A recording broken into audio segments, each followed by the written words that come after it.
ফিরে এলাম বিরতির পর, দেখছেন সংবাদ সারাদিন।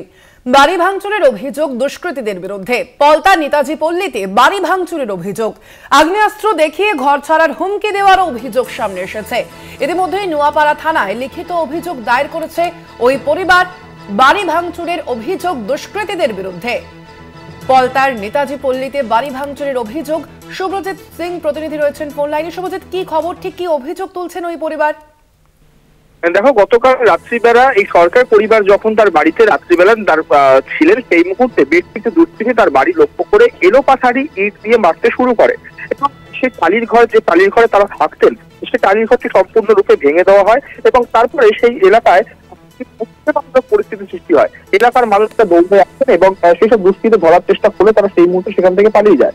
মূলত প্রসঙ্গত যে কথা শোনা, এলাকা থেকে যে কথা শোনা যাচ্ছে যে বিগত 7 বছরেরও বেশি সময় ধরে মমতা সরকার এবং তার মেয়ে টিকু সরকার সেই এলাকায় বসবাস করেন, কিন্তু তাদেরকে ওখান থেকে উঠিয়ে দেওয়ার জন্য তার পিছনে একটি বহুতল একটি ফ্ল্যাট হচ্ছে, সেই বহুতলের যে মালিক রয়েছে তারা কিন্তু বারবার করে চাপ দিতে থাকে এবং বারে বারে তাদেরকে টাকার অফার করতে থাকে, টাকার প্রস্তাব দিতে থাকে। তখন সেই প্রস্তাব তারা না মানায় গতকাল রাত্রিবেলা এলাকার বেশ কিছু দুষ্কৃতী দিয়ে তাদের বাড়ি ঘরদোর ভাঙা হয় বলে অভিযোগ।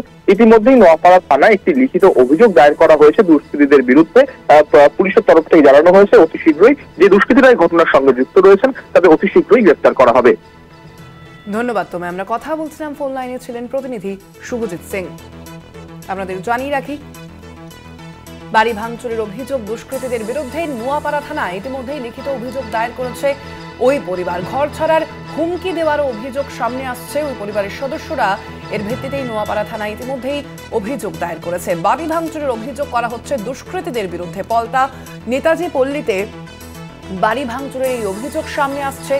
একই সঙ্গে আগ্নেয়াস্ত্র দেখিয়ে ঘর ছাড়ার হুমকি দেওয়ার অভিযোগ।